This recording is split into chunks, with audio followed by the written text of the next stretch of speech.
Hello दोस्तों, आज दिनांक 31 अक्टूबर 2024, दिन गुरुवार, कार्तिक मास कृष्ण पक्ष चतुर्दशी। अब खबरें विस्तार से।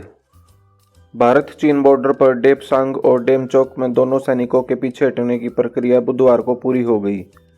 गुरुवार को दिवाली पर चीन और भारत के सैनिक एक दूसरे को मिठाई खिलाएंगे। पेट्रोलिंग को लेकर जल्द ही ग्राउंड कमांडर के अधिकारियों के बीच बातचीत होगी। ग्राउंड कमांडर में ब्रिगेडियर और उससे नीचे के रैंक के अधिकारी होते हैं।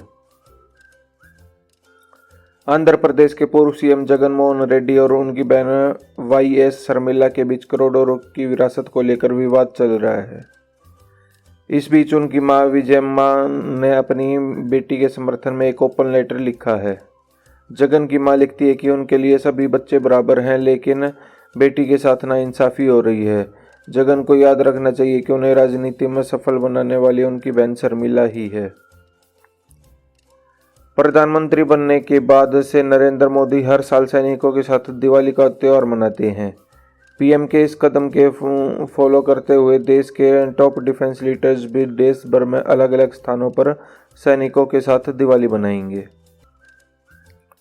प्रधानमंत्री नरेंद्र मोदी 2 दिन के गुजरात दौरे पर हैं। वे सरदार पटेल की जयंती पर मनाए जाने वाले एकता दिवस के लिए यहां केवड़िया पहुंचे। उन्होंने बुधवार को एकता नगर में 280 करोड़ रुपए की परियोजनाओं का उद्घाटन किया और आधारशिला रखी। दिल्ली के पूर्व मुख्यमंत्री अरविंद केजरीवाल ने बुधवार को कहा कि सीएजी को आयुष्मान भारत योजना में काफी गड़बड़ियां मिली हैं।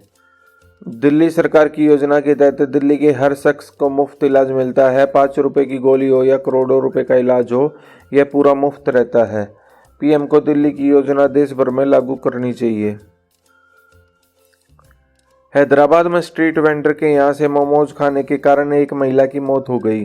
पुलिस ने बुधवार को बताया कि बंजारा हिल्स इलाके में रहने वाली 33 साल की रेशमा बेगम और उनके 2 बच्चों ने खैरताबाद के मोमोज स्टॉल से 25 अक्टूबर को मोमोज खाए थे। कुछ देर बाद तीनों को डायरिया, पेट में दर्द और उल्टी होने लगी। 27 अक्टूबर को इलाज के दौरान रेशमा की मौत हो गई। महाराष्ट्र में महायुति से पूर्व मंत्री नवाब मलिक की उम्मीदवारी को लेकर भाजपा और एनसीपी अजित गुट में टकराव हो गया है। मानखुर्द शिवाजी नगर सीट से एनसीपी अजित गुट ने नवाब मलिक को उम्मीदवार बनाया है। महायुति की ओर से यह सीट शिवसेना शिंदे गुट को दी गई है और सुरेश पाटिल को उम्मीदवार बनाया गया है। बॉलीवुड एक्टर सलमान खान को एक बार फिर से जान से मारने की धमकी मिली है। मीडिया रिपोर्ट्स की माने तो इस बार धमकी देने वाले ने 2 करोड़ रुपए की फिरौती मांगी है। मुंबई ट्रैफिक पुलिस को मिली इस धमकी में कहा गया है कि पैसे न देने पर अभिनेता की जान ले ली जाएगी। मैसेज मिलने के बाद वर्ली में मौजूद अधिकारियों ने मैसेज भेजने वाले अज्ञात व्यक्ति के खिलाफ मामला दर्ज कर जांच शुरू कर दी है। महाराष्ट्र विधानसभा चुनाव के नामांकन की समय सीमा खत्म होने के साथ ही चुनावी तस्वीर साफ हो गई। शिवसेना और एनसीपी में बगावट के चलते इस बार 6 बड़े दल मैदान में हैं। यही कारण है कि बागी भी ज्यादा हैं।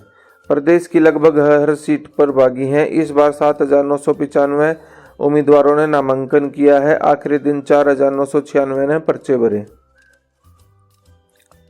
वक्फ बिल पर बनी ज्वाइंट पार्लियामेंट्री कमेटी अगले सप्ताह 5 राज्यों का दौरा करेगी। कमेटी तय कर समय पर रिपोर्ट पेश कर सके, इसलिए यह फैसला लिया गया है।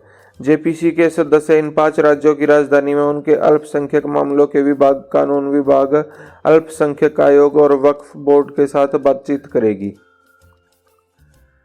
अफगानिस्तान में तालिबान ने महिलाओं के लिए एक नया फरमान जारी किया है। अफगानी न्यूज चैनल अम्मू टीवी की रिपोर्ट के मुताबिक महिलाओं के लिए तेज आवाज में इबादत करने पर रोक लगा दी गई है।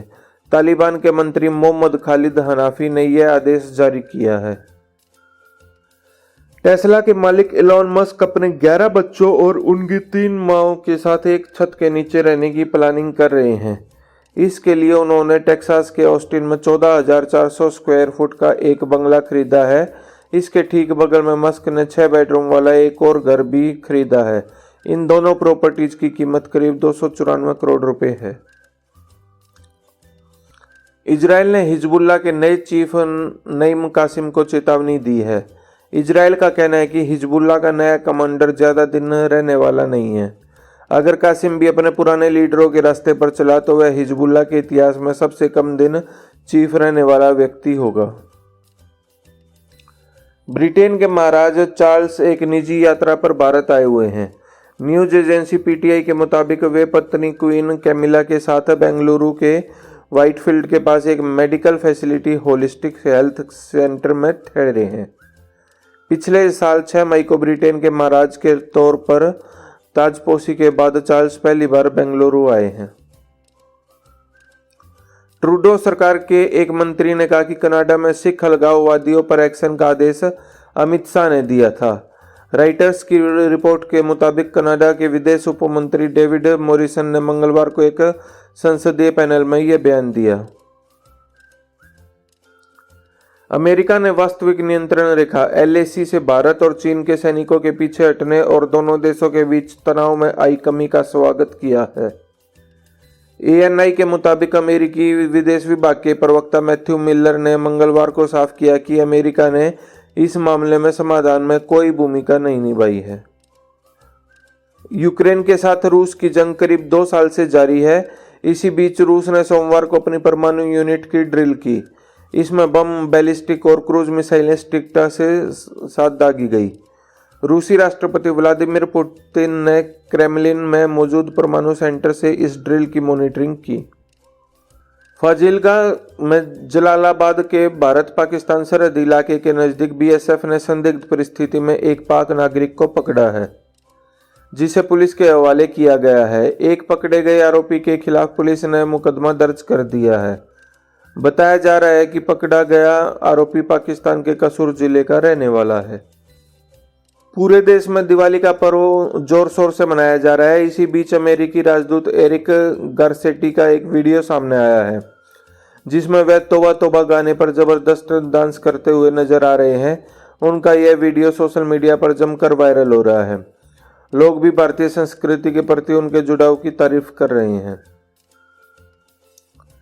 30 अक्टूबर को 10 ग्राम 24 कैरेट सोने की कीमत 936 रुपये बढ़कर 79,681 रुपये पर पहुंच गई। वहीं चांदी की कीमत में भी 467 रुपये की बढ़ोतरी हुई और यह 98,340 रुपये प्रति किलो की कीमत पर पहुंच गई है। सेंसेक्स में 426 अंक की गिरावट के साथ 79,942 के स्तर पर बंद हुआ। वहीं निफ्टी 126 अंक गिरकर 24,340 के स्तर पर बंद हुआ। Power grid corporation of India limited में 47 पद पर भर्ती निकली है। उम्मीदवार ऑफिशियल वेबसाइट पर जाकर आवेदन कर सकते हैं। Qualification electrical BE, BTech, BSc, कम से कम 60% मार्क से उत्तीर्ण होने चाहिए। गेट 2024 का एग्जाम वैलिड होना, स्कोर कार्ड जरूरी है और अधिकतम आयु 28 वर्ष तक रहेगी। रामनगरी अयोध्या दिवाली से एक दिन पहले दियों से जगमग हो गई। सरयू नदी के 55 घाटों पर 28 लाख दिए जलाए गए। इसके साथ ही नया रिकॉर्ड बन गया। पिछले साल 22 लाख दिए जलाए गए थे। सीएम योगी ने राम मंदिर में पहला दीप जलाकर दीपोत्सव का शुभारंभ किया। 1600 अर्चकों ने सरयू आरती की।